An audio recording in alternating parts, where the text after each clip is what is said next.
continue French Revolution. The second part, outbreak of revolution. As learnt earlier, the state was under heavy debt. Due to the cost of maintaining an army, the court, running government offices, or universities, the state was forced to increase the taxes. When the people learnt that the king was planned to further increase taxes, they rose in revolt. The king called a meeting to increase the taxes.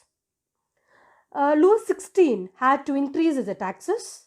In France, of the old regime, the monarch did not have the power to impose taxes according to his will alone. Rather, he had to call a meeting of the Estates General, which would then pass this proposal of new taxes. So, the Estates General was a political body to which the three estates sent their representatives. Yes. So, on 5th May of 1789, Louis XVI called together an assembly of Estates General to pass a proposal of new taxes. A resplendent hall in Versailles was prepared to host the delegates. Yes, in the Assembly of Estates General on 5th May of 1789. It was called to pass a proposal of new taxes.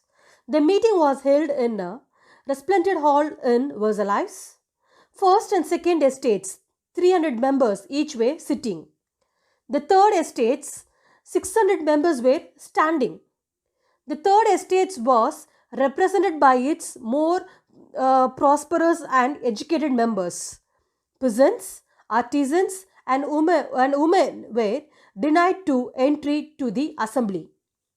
Yes, the first and second estates sent 300 representatives each, who were seated in rows facing each other on two sides, while the other 600 members of the third estates had to stand at the back. The third estates was represented by its more prosperous and educated member, what I've said to you just now. Even the peasants, artisans, women were denied to entry to the assembly. However, the grievances and the demands were listed in some 40,000 letters which the representative had brought with them. Yes, now, traditional voting method, that is, each estate one vote. Demand for new method, each person one vote. But the king rejected this idea. The third estate walked out of the hall. Voting in the estate general in the past had been conducting according to the principle that each estate had one vote. But this time, Louis XVI was determined to continue the same practices. But the member of the third estate demanded that voting now be conducted by the assembly as a whole, where each member would have one vote, which was listed in the book Rosiers. But when the king rejected the proposal, the members of the third estates walked out of the assembly in protest. Now, National Assembly. On 20th June, the third estate assembled in the hall of an indoor tennis court in the ground of Versailles. They drafted a constitution for France to limit the power of the monarch. They were led by the Mirabeau and Abbesius. Abbesius wrote, "What is the third estate?" So on 20th June, they assembled in the hall of an indoor tennis court in the ground of Versailles. They declared themselves as a national assembly and were not to disperse till they had drafted a constitution of France that would limit the power of the monarch. Yes, and this was led by the Mirabeau and Abbesius. Mirabeau was born in the noble family but was convinced of the need to be away with the society of feudal privileges. He brought out a journal and delivered a powerful speeches to the crowd assembled in the Versailles. What was happening in the rest of the France? Yes, due to harsh winter, there was bad harvest. People had no food to eat. Shops ordered food, so people stormed into the shops to get food. The king ordered the troops to control the situation. The people got angry and attacked the Bastille prison and liberated its prisoners. The Bastille prison was hated by the people of France. Why? Then at the last, France became a constitutional monarchy. The King Louis XVI was scared and gave recognition that National Assembly. Yes, so finally, Louis XVI accorded recognition to the National Assembly and accepted the principle that its power would from now on be checked by the Constitution.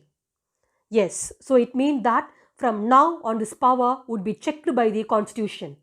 On the 4th August 1789, the Assembly passed a decree abolishing a feudal system of obligation and taxes. The members of the clergy too were forced to give up their privileges. The churches were abolished and the lands owned by the churches were confiscated. Yes, so on the night of 4th August 1789, the Assembly passed a decree abolishing the feudal system and obligation of taxes. Members of the clergy too were forced to give up their privileges. Yes, they formed a new constitution. The National Assembly complicated the draft of the constitution in 1791. Its main object was to limit the power of monarch.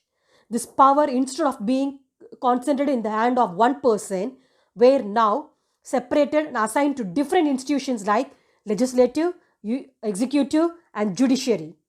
So this was made a constitutional monarchy. That was explained in this figure. It's a new political system work. Features of Constitution of 1791. Citizen voted for a group of electors who in turn choose the National Assembly. Only men above 25 years of age who pay tax equal to at least 3 days of laborer's wage were given the status of active citizen, that is, they were entitled to vote. Rights such as right to life, freedom of speech, freedom of opinion, equality before law were established as natural and inalienable rights. That is, they belong to each human being by birth, could not be taken away. Yes. The Declaration of the Right of Man and Citizen, painted by the artist Le Corbusier in 1790. Today, we often take the ideas of liberty, freedom, and equality for granted, but we need to remind ourselves that these ideas also have a history. This history can find its origin in French Revolution. It led to the end of monarchy, end of society based on privileges, and gave way to the new system of government. It declared the idea that all the individuals had right and could claim equality. This notion of equality and freedom emerged as a central idea of New Age. Thank you, children.